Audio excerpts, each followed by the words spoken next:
तो hello friends, तो आप लोग कैसे हैं। आई होप आप लोग अच्छे ही होंगे। तो हम आप लोग के सामने वन लाइनर क्वेश्चन लेकर आए हुए हैं जो आगे के एग्ज़ामों में आने के लिए बहुत ही महत्वपूर्ण होंगी।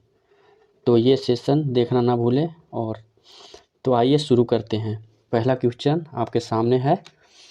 तो अथर्ववेद में दो संगठनों को प्रजापति की दो पुत्रियों के समान माना गया है, वे संगठन है। तो इसका आंसर हो जाएगा सभा एवं समिति। तो क्वेश्चन नंबर दूसरा, किस ग्रंथ में पंचम वेद के रूप में इतिहास एवं पुराण की व्याख्या की गई है। तो इसका आंसर हो जाएगा पुराण में। तो आगे चलते हैं। लोकप्रिय गायत्री मंत्र का उल्लेख किस वेद में किया गया है। तो ये किया गया है ऋग्वेद में। शूद्रक का सर्वप्रथम उल्लेख ऋग्वेद में किस मंडल में मिलता है। तो इसका आंसर हो जाएगा दशम मंडल में।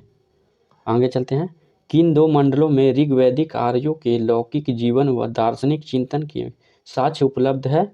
तो इसका आंसर हो जाएगा पहला एवं 10वां मंडल में। तो नेक्स्ट चलते हैं। जिस ऋषि ने दक्षिण भारत का आर्यकरण किया था वे थे अगस्त्य। इसका आंसर हो जाएगा अगस्त्य। तो नेक्स्ट चलते हैं। वैदिक समाज का 4 वर्णों में विभाजन का स्पष्ट उल्लेख किस ग्रंथ में प्राप्त होता है। तो इसका आंसर हो जाएगा ऋग्वेद का पुरुष सूक्त में। ऋग्वेद का पुरुष सूक्त में। वैदिक आर्यों द्वारा उत्पादित सबसे प्रमुख खाद्यान्न था। तो इसका आंसर हो जाएगा जौ। यौ को ही जौ कहते हैं। तो आइए नेक्स्ट। पूर्ण जन्म के सिद्धांत का प्रथम स्पष्ट साक्ष्य किस ग्रंथ में प्राप्त होता है। तो इसका आंसर हो जाएगा बृहदारण्यक उपनिषद में। तो किस अधिकारी को राज निर्माता के रूप में जाना जाता था। तो इसका आंसर हो जाएगा ग्रामनी के रूप में जाना जाता था। ऋग्वैदिक काल के लोग इंद्र का किस प्रयोजन के आह्वान करते थे। तो इसका राइट आंसर हो जाएगा भौतिक सुख एवं विजय। तो आगे चलते हैं। किस वेद पर विद्वानों द्वारा सर्वाधिक भाष्य लिखे गए हैं। तो इसका आंसर हो जाएगा यजुर्वेद। तो आगे चलते हैं। वैदिक साहित्य में अथर्ववेद को क्या कहा गया है। तो अथर्ववेद को कहा गया है ब्रह्मवेद। तो आगे आते हैं। तो ऋग्वेद में यमुना का कितनी बार उल्लेख मिलता है। तो यमुना का 3 बार उल्लेख मिलता है। आप लोग को दिख रहा होगा। तो नेक्स्ट आगे चलते हैं। वैदिक काल के मुख्य विवाह संस्कार कहलाता था पानी ग्रहण कहलाता था। तो नेक्स्ट चलते हैं।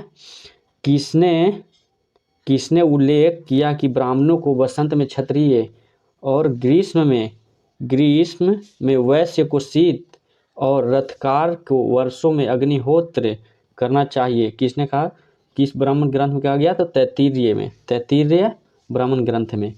तो नेक्स्ट चलते हैं। किस विवाह के अंतर्गत कन्या के पिता अथवा उसके संबंधी द्वारा लेकर कन्या का विवाह करना आता है उसको कहते हैं असूर्य। इसका आंसर हो जाएगा असूर्य। तो नेक्स्ट चलते हैं। ऋग्वैदिक सभ्यता मुख्यतः किन क्षेत्रों में केंद्रित थी।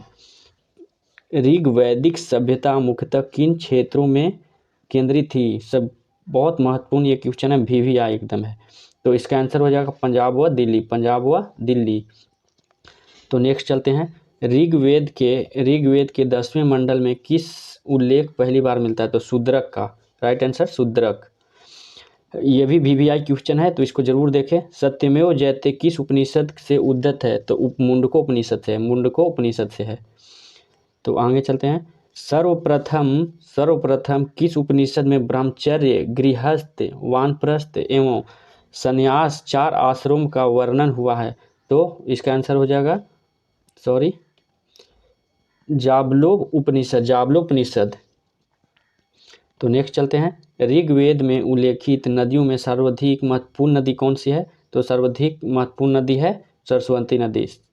कौन सा नदी। सरस्वती नदी। तो नेक्स्ट, वैदिक युग की सर्वाधिक प्राचीन संस्थान कौन सी थी। तो इसका राइट आंसर हो जाएगा वृहदत्त। नेक्स्ट चलते हैं। किस वेद की रचना गद और पद दोनों में है। तो वह यजुर्वेद में। ये भी VVI क्वेश्चन है, तो आप लोग जरूर देखें। किस साहित्य में पहली बार राजसूय अश्वमेध यज्ञों का उल्लेख मिलता है? कि इस साहित्य में पहली बार राजसूय अश्वमेध यज्ञों का उल्लेख मिलता है? तो इसका है ब्राह्मण में मिलता है। तो नेक्स्ट चलते हैं, स्रोत सूत्र से संलग्न शुल्ब सूत्र सबसे पुरानी पुस्तक थी? तो ज्यामिति की। ये भी VVI क्वेश्चन है, तो आप लोग जरूर नोट करें। और नेक्स्ट चलते हैं, किसने उत्तरी ध्रुव को आर्यों का मूल निवास स्थान बताया है? तो ये बताए हैं बाल गंगाधर तिलक ने। कौन बताए हैं? बाल गंगाधर तिलक ने। तो नेक्स्ट चलते हैं, प्रारंभिक वैदिक समाज मुख्यतः किस पर आधारित था? तो पशुपालन पर आधारित था। चलिए नेक्स्ट, ऋग्वेद में एक स्थान पर 10 राजाओं का युद्ध उल्लेख हुआ था। जिस दशराज युद्ध कहा जा गया है, उस युद्ध किस नदी के तट पर लड़ा गया था? तो रावी नदी के तट पर लड़ा गया था। कौन सा नदी के तट पर? तो रावी नदी के तट पर लड़ा गया था। तो नेक्स्ट आगे चलते हैं, मानसेहरा, शहबाज गढ़ी, बोझगोकोई तथा जूनागढ़ अभिलेखों से वह जो ईरान से भारत में आर्यों के आने की सूचना देता है वह है बोझगोई। कौन सा देता है? बोझगोई देता है, सूचना देता है। तो नेक्स्ट चलते हैं, शंकराचार्य, एनी बेसेंट, विवेकानंद तथा बाल गंगाधर तिलक में से वह जिसने आर्यों के आदि देश के बारे में लिखा था वो थे बाल गंगाधर तिलक। तो नेक्स्ट, पुरुष मेघ का उल्लेख हुआ था शतपथ ब्राह्मण में। तो नेक्स्ट चलते हैं, गोत्र शब्द का प्रयोग सर्वप्रथम हुआ था ऋग्वेद में। गोत्र शब्द का सर्वप्रथम प्रयोग हुआ था ऋग्वेद में। तो नेक्स्ट, गोत्र प्रथा की स्थापना हुई थी उत्तर वैदिक काल में। तो नेक्स्ट, ऋग्वेद काल में जनता मुख्यतः विश्वास करती थी बलि एवं कर्मकांड में विश्वास करती थी। तो नेक्स्ट, सिंधु, सरस्वती, विस्तृता तथा यमुना में वह नदी ऋग्वेद में माता देवी तमा एवं नदी तमा के रूप में संबोधित किया गया है, वह है सरस्वती नदी। तो नेक्स्ट आगे चलते हैं, गायत्री मंत्र की रचना की थी विश्वामित्र ने। नेक्स्ट, पुराणों की संख्या 18। ये VVI क्वेश्चन है, इसे जरूर नोट करें। और नेक्स्ट चलते हैं,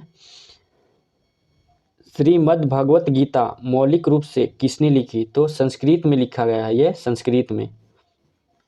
और नेक्स्ट चलते हैं, महाभारत मूलतः जानी जाती थी, महाभारत जय संहिता के रूप में जानी जाती है। नेक्स्ट, हिंदू पौराणिक कथा के अनुसार समुद्र मंथन हेतु जिस सर्प में रस्सी के रूप में स्वयं प्रस्तुत किया है वह है वासुकी। नेक्स्ट, उपनिषद में ऋग्वेद की मूलतः लिपि थी ब्राह्मी लिपि थी। कैसी थी? ब्राह्मी लिपि थी। नेक्स्ट, वैदिक कर्म कांड में होता का संबंध है ऋग्वेद से। नेक्स्ट, अश्वेता और ऋग्वेद में समानता का अश्वेता संबंधित है ईरान से। ये भी मोस्ट VVI इंपॉर्टेंट है।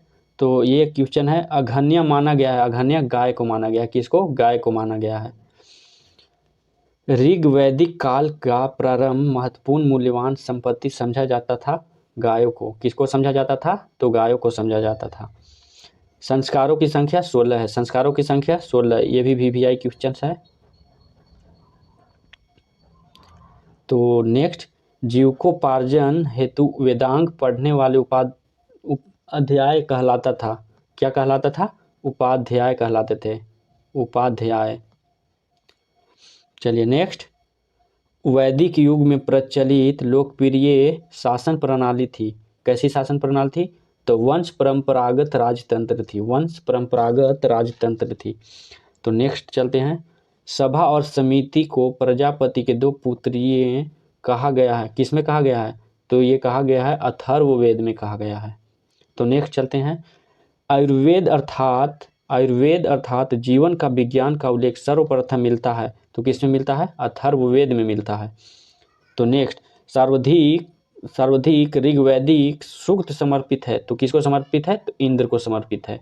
नेक्स्ट क्वेश्चन, ऋग्वेद में इंद्र के बाद सर्वाधिक संख्या में मंत्र संबंधित है, तो अग्नि से है संबंधित। किससे है? अग्नि से। नेक्स्ट, ऋग्वेद में युद्ध देवता समझा जाता था, तो इंद्र को समझा जाता था। किनको? तो इंद्र को। पूर्व वैदिक आर्यों का सर्वाधिक लोकप्रिय देवता था, तो इंद्र थे। नेक्स्ट, गायत्री मंत्र के नाम से प्रसिद्ध सर्वप्रथम मिलता है ऋग्वेद में। तो आप, हमें आशा होगा कि आप लोग को कुछ क्वेश्चन जरूर याद हो गया होगा। तो आपके लिए ऑब्जेक्टिव क्वेश्चन भी लाए हुए हैं, तो आप लोग आंसर कमेंट बॉक्स में ज़रूर बताइएगा। तो चलिए, पहला क्वेश्चन है, पूर्व वैदिक ऋग्वैदिक संस्कृति का काल किसे माना जाता है? ऑप्शन है 1500 ईसा पूर्व से 1000 ईसा पूर्व, बी में है 1000 ईसा पूर्व से 600 ईसा पूर्व में, ऑप्शन सी 600 ईसा पूर्व से 600 ईसा पूर्व, और ऑप्शन डी निश्चित नहीं है। तो आंसर कमेंट बॉक्स में ज़रूर बताएं। दूसरा क्वेश्चन है, उत्तर वैदिक संस्कृति का काल किसे माना जाता है? ऑप्शन आपके सामने दिख रहा होगा। क्वेश्चन नंबर तीसरा है, इनमें से किस फसल का ज्ञान वैदिक काल में लोगों को नहीं था? तो ज़रूर बताएं, ऑप्शन आपको दिख रहा होगा। क्वेश्चन नंबर 4, वेदों की संख्या कितनी है? ज़रूर कमेंट बॉक्स में आंसर बताएं अपना। किस देवता के लिए ऋग्वेद में पुरंदर शब्द का प्रयोग हुआ है? क्वेश्चन नंबर 6 है, भारतीय संगीत का आदि ग्रंथ कहा जाता है? तो आप, आई होप आप लोग सब सारे क्वेश्चन समझ गए और कमेंट बॉक्स में ज़रूर बताएं। तो आप लोग का सेशन कैसा लगा? तो आप लोग ज़रूर चैनल से जुड़ें, और आप लोग नए हो तो चैनल को सब्सक्राइब करें और शेयर करें। ठीक है, धन्यवाद। मिलते हैं फिर नेक्स्ट वीडियो में। आज के लिए बस इतना ही।